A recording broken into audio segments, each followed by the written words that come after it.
Hello everybody, I'm Matthew Capelle. I work for the LSU AgCenter. I am a hog researcher under Dr. Glenn Gentry at Jones-Idlewild Research Station. And this is my colleague Tyler Woodard, and he will be taking over the program after I leave. Today I will be discussing the Jager Pro hog trapping system. These guys are out of Georgia. They've been doing it for I think about 8 years. They have a great system, very easy to use. We have a trapping program that consists right now of Tyler and I will come to your property, we will assess the damage, we'll find an adequate location in between bedding and food source, but near water, especially in the summer. And this traditionally has been where we come out, we set up the trap, and we look at the camera, we trap the pigs, and all of that's included. But now we are going to switch the program so that we have more time to spend on our actual research, to where we can let the public use this, kind of check it out like you're at the library checking a book out. So you will come to Idlewild and you'll check out one of the 3 different systems that we have. We have the Jager Pro, we have the wireless trap system, and we have Boarbuster.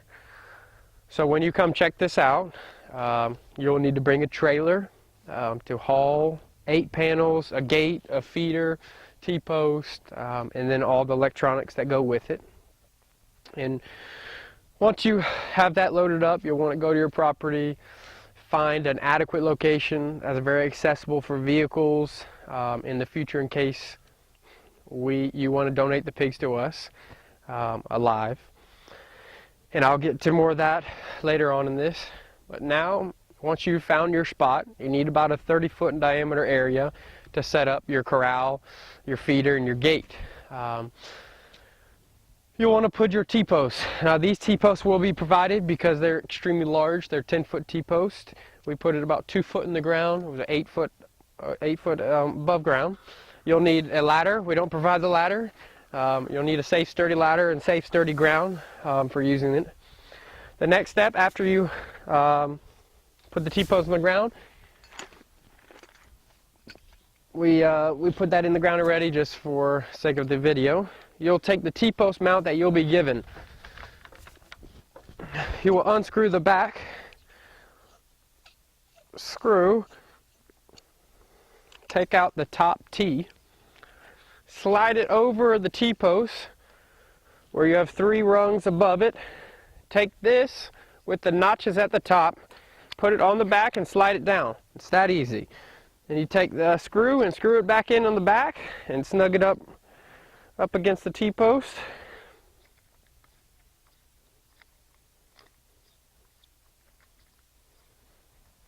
Okay, once that's snug up, you will take the Jager Pro camera, and there is a port that you screw the screw onto.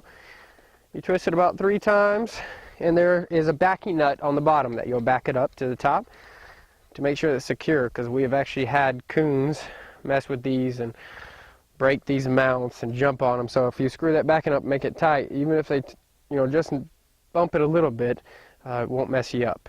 So now I'll take my booster antenna. This booster antenna is very necessary because all these type of cameras that are on a GSM network through AT&T need exceptionally well cell phone coverage. The Jager Pro is, out of all the 3 systems, the only one that doesn't need extremely well cell phone coverage. So if you have 1 bar on 4G, it's enough to do the job. Now it works better if you have more service. The text messages will push through your phone a lot quicker, but as long as you have 1 bar 4G, that's enough. At the top of this camera, you'll see a black washer. This rubber, well, it's a rubber gasket actually. A rubber gasket keeps water from going into the system, and if you lose that black rubber gasket, the system will be ruined. And this is about an $850 camera. You'll screw it on just snug so where it'll indent into the black gasket. Slide over the waterproof sleeve, and you will get zip ties And just to get this out of your way, you'll leave enough at the top to make a little loop. Put one zip tie at the top.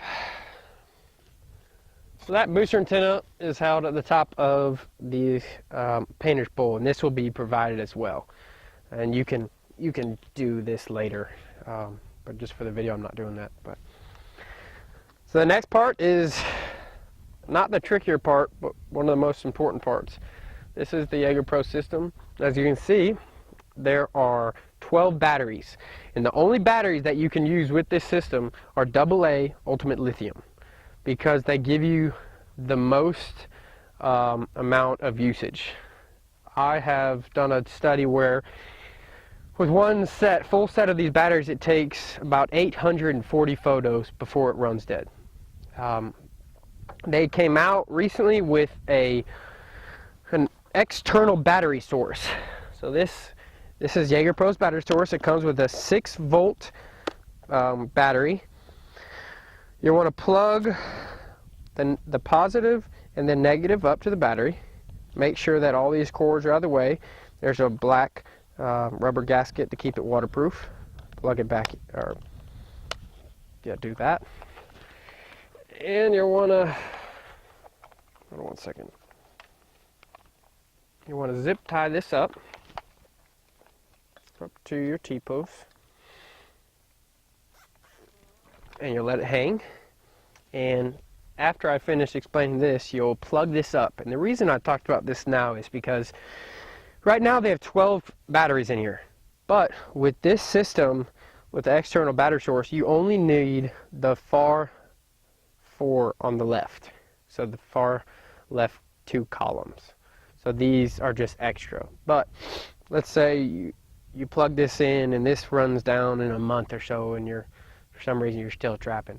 If you have all of these batteries in, once that's done, it'll start running off of these batteries, so then you're pretty much golden. So the next step, there will be an SD card and a SIM card. These will not need to be messed with if you're in the trapping program. This will all be done by Tyler. He will have these inserted in here, ready for you to go. You will click this button and move it to setup. It will say it's searching for service, and it will have however many bars you have, or you're searching for the network. So it usually takes 20 to 30 seconds. With that booster antenna, it's usually a lot quicker. So right now, at the top, when you know you're ready to go, it'll say AT&T, and right now I have all service that I possibly can get, so that's phenomenal. We don't actually see that a lot. So once you're in setup mode and you are on the network, you'll want to push menu, and you'll go through 4 different systems. The first system is camera. Now these are the systems that should be kept the same. So the mode is the same, photo size is the same, photo burst is fine. Those will always be the same. Don't mess with those. So camera, skip it. Go to the trigger, skip that as well. We'll always do a trigger interval of 5 minutes. All these settings will be preset, and you won't need to worry about them. Next is system, the clock. You can check the clock just to make sure it hadn't. Sometimes I've seen where if you take the batteries out for a long period of time, the clock will need to be changed. So you will click on the clock, you push enter, and the date is 12/14/2016, and it's 3:07, so the time's fine. If you would need to change it, you would just scroll right, click OK, and then you can change each one. Click OK to save, timestamp, all that's all the same. So the only thing on the system, you'll have to just check the clock just to make sure. The next system, you'll have to click menu to get off of system, and then click right button. Now we're on the wireless mode. The send mode is always instant. Send via is always MMS. Please don't mess with those. Send to is always going to be both, because we will be monitoring every picture that gets sent. So we'll put the AgCenter email address so that we can monitor and make sure everything is done correctly, and pigs aren't released back into the wild. Once you go to the phone, you can click in a certain number. So I'll go back and redo that just so you can see. You'll go to phone, it says enter, click OK. My number's already in there, so if you want to put your number as well, you can push OK and type your area code, and then the rest of your phone number. Go down to the bottom, click save, and your phone number will be in there. And all you have to push is OK, and it's ready. OK. So after you put your number in, you push save, then go back to menu, and you go back to the screen with wireless, and once you put your number in, you're good to go. One thing you could check, if you keep scrolling down, you want to check and make sure the SMS control is on. The SMS control is very necessary so that you can talk to this camera with your cell phone. So once that's done, push menu again, you're back to the main screen that says AT&T, how many bars. Now, you will click on button, you will close this locking bracket, you will see a green light flashing. When that green light stops flashing, you will be ready to take motion pictures. And now, you will take this external battery source, remove the waterproof gasket, and push it up until you hear it click, and you're ready to go. So that part is done. So this is the first step of this trapping process. The next step is getting your feeder ready. You want your feeder anywhere from 14 to 15 feet from the base of your Jager Pro camera.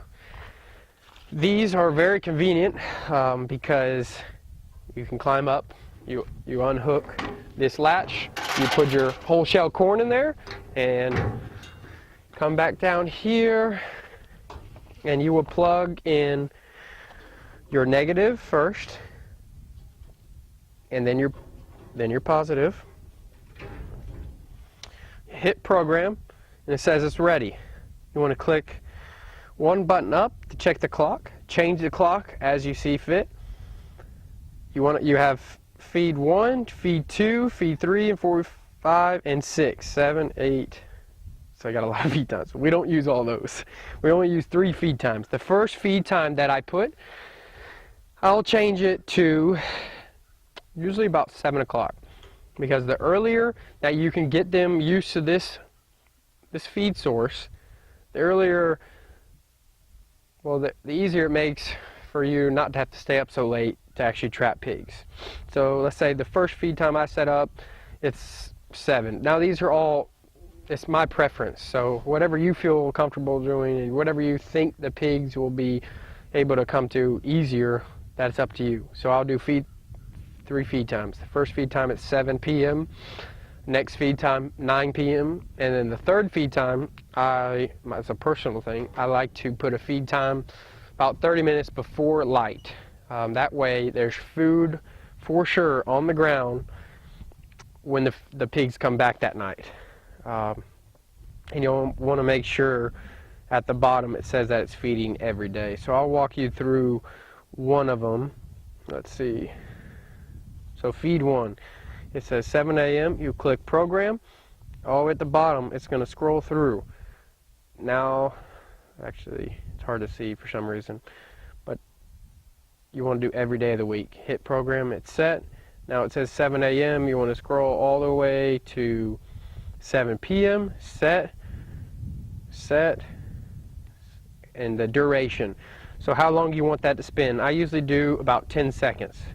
And then the intensity that the spinner will spin, you can do low, medium, or high. I usually do low, but depending on the feeder you get, you'll have to adjust accordingly. And that is that. You will put this back in here.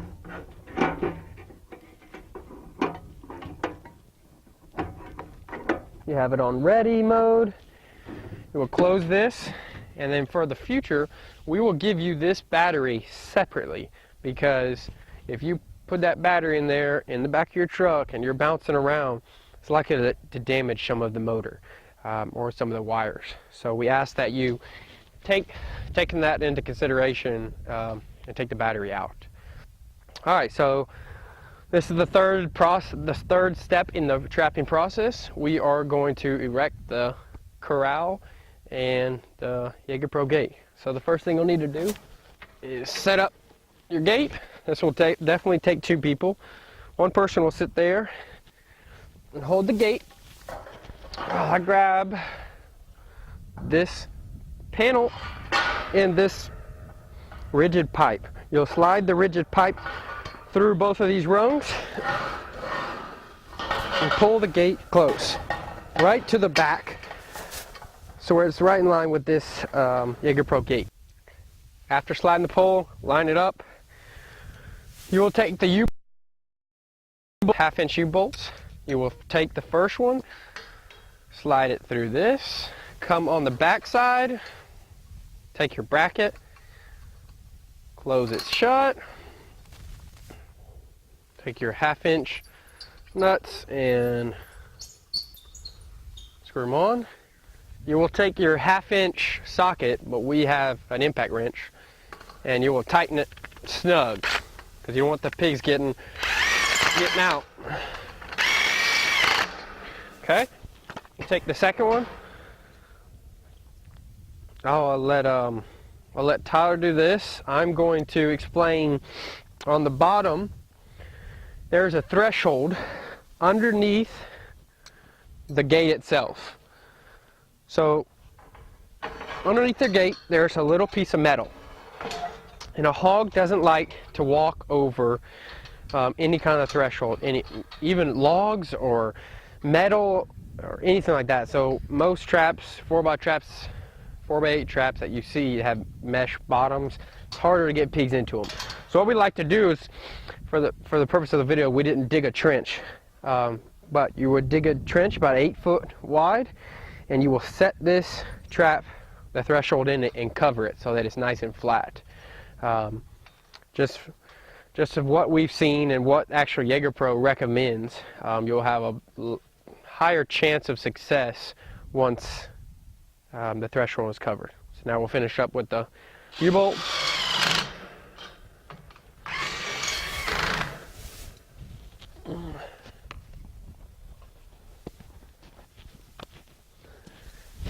Alright, you can go ahead and grab your second corral. We already had the pole in it, the rigid pipe. I'm gonna go ahead. Back a little bit. Alright, you want to make sure they're lined up. You want to make sure it's pretty level ground. All these systems, all the trapping systems are going to work a whole lot better if they're on level ground. Take off the half-inch nuts. Slide the U-bolt on. Put a bracket on.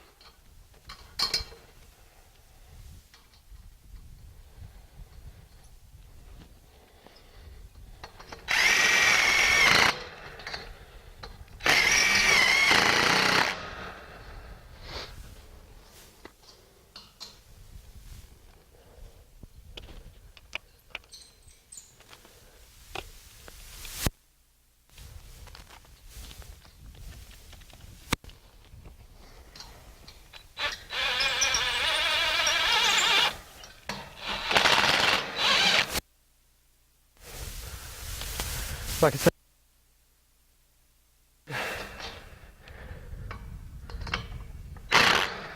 because after a few times of this gate dropping, you will actually notice these will loosen up. So you want to always check these after every trap. All right, so now we want to go around and actually set up the rest of the trap. You'll have 9 rigid poles that are about 6 feet tall for each trap. You'll line up the tubing and drop in the rigid pipe.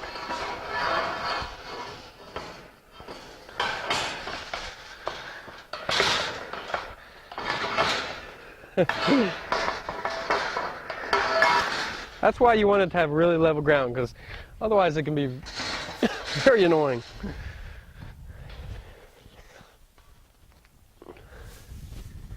These panels are extremely heavy, so you always want to use 2 people.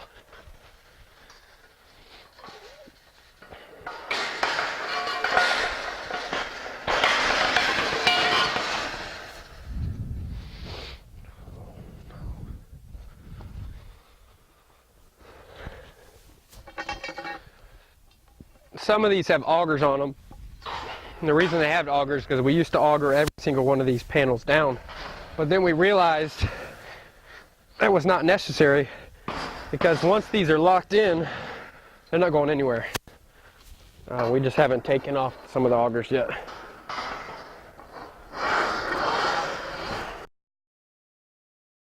Okay, so we'll put 4 panels on one side of the gate and 4 on the other. And the system consists of 8. And the reason we use 8 is because it's 30 foot in diameter, and that was the number that we thought was the best. It's upside down. Because the bigger, want to spin, the bigger the opening in the gate and the bigger the corral itself, more likelihood that you're going to catch all the pigs you're after. This system, this Jager Pro system actually has the capability of putting those gates across from each other, and they will drop simultaneously. That way you can cut down on some of the trapping process by not having to leave the back gate open so they can see straight through. So, but for the trapping program that we're running, we don't have that option. We only have 1 gate per trap.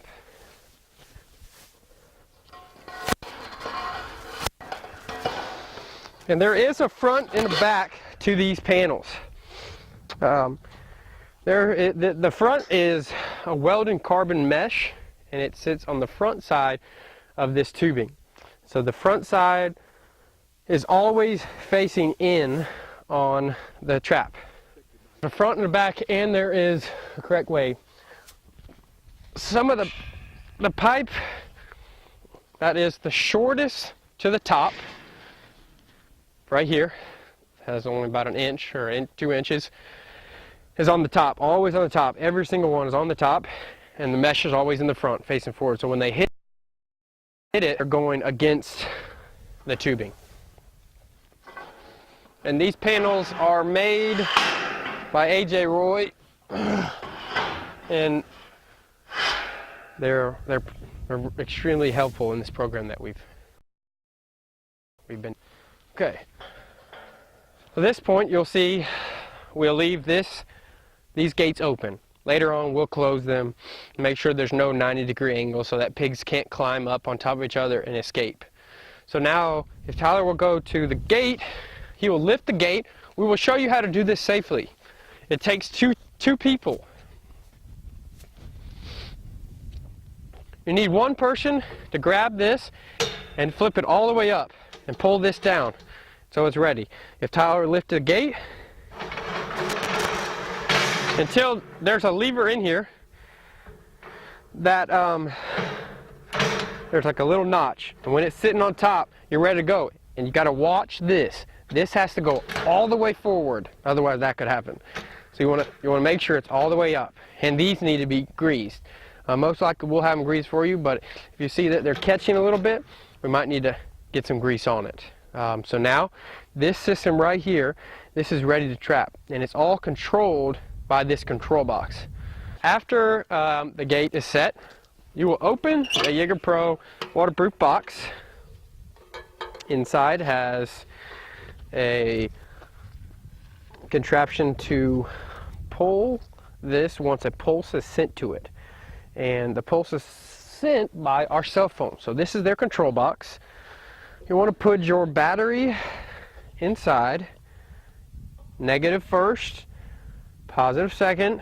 Never get the polarities changed. It will mess up and fry this system. So we would really appreciate it if you didn't do that, but we can fix it. Let's see.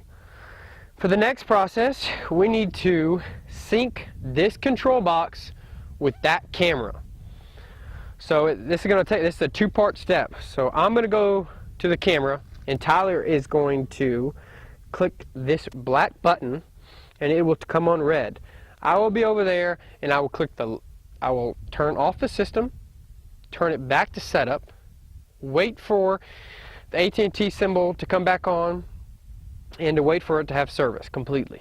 And when it has service, I will click the left button and the right button after Tyler clicks that button. And when Tyler clicks that button and I do the left and right after, that red light will flash. So watch that.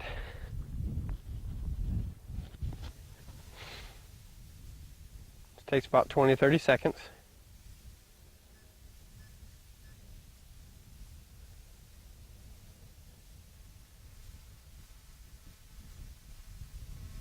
Okay, I'm ready.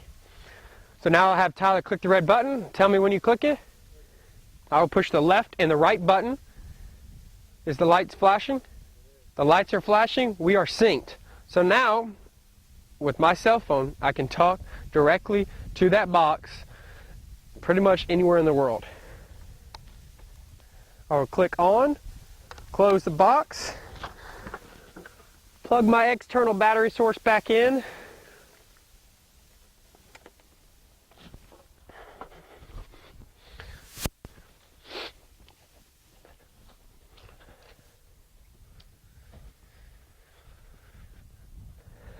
For weather reasons, we'll close the box back up, lock the box back. And as you can see, you can, if you're ever interested in one of these systems, after you experience how it works, you can call Jager Pro.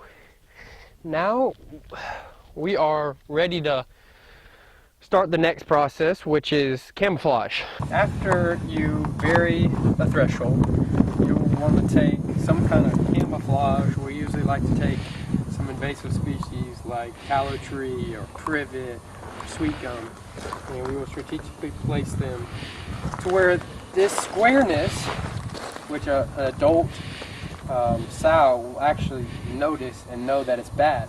So you can put them along here, let them hang in a little bit, just to where it breaks it up. I even like to come out a little bit with it. Now that's just my personal preference. You don't actually have to do that. But this will help you tremendously if you camouflage this entrance.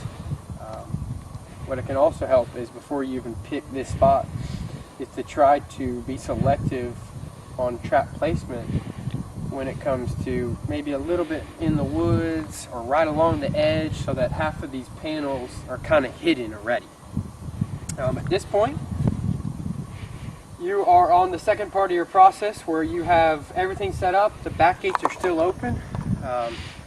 It might take anywhere from 5, maybe 10 days to have the pigs actually come in, and they're not too skittish. You might have some juveniles come in, and you'll be hoping that the adult sows, the rest of the sounder will actually come in and commit to going to this as a regular food source with the new corral up. Because what you really want to do is have a 100% success. So you want to catch that entire sounder so you don't educate. So that's one of the biggest things. And that's why these traps work so well. Because the traditional traps, they educate because you're only able to catch a few of the juveniles, and then they're in there freaking out, excreting pheromones, and other traps or other pigs are not inclined to ever go in there again. So this is a whole sounder approach, trapping mechanism. So it is phenomenal. We've had a lot of success with the trapping program. Now this gate, you want to watch it when you're going in and out. So it's probably safer if you always go in the back, because you never know what happens. If your head bumps this, it's potential to drop on you. We've never had that happen, and you can always put a safety feature with the chain, but that's up to you. We don't actually have that. So the back gates are open so that you can see straight through. The pigs want to see that line of sight. They don't want to feel enclosed. So if you give them that line of sight in this part of the process, the pigs are more inclined to come in. So after that happens, 5 to 10 days, you will close the back 2 gates and you're ready to trap. So at this point, we want to go to Tyler. He is going to type in the codes to talk to this. So there's no app. It's all controlled by text messages. So this system, we will send you a picture of this, but it has the critical SMS command codes. So the first code that you'll need is the star 500 hashtag. When he talks to that camera through a text message, which he would have previously gotten because of a motion sensor. So it'll take a picture, it'll send it to him, and then he's able to talk to that camera. But when that camera sends you a picture, there'll be numbers associated just for this camera. So there's going to be your number, there's going to be whoever else you put on there. You can have 4 people, and there's going to be one number you don't recognize. That number is that camera's SD or SIM card's number, and that's how you talk to it. Don't talk to the group text, you only text that camera's number. So Tyler will text it, let's say star 500 pound, because he doesn't want to wait the 5 minutes in between motion activity. So he can take a picture every minute or whichever, however he prefers. And once that picture comes in, he can then decide if he wants to actually trap the pigs. So after that, he'll put in star 777 pound. That's 3 sevens. This takes anywhere from about 15 to 16 seconds. You can drop it. We'll wait the time. Definitely staying clear. Sometimes it's 10 seconds, sometimes 16 seconds. And then the gate will actually drop straight down.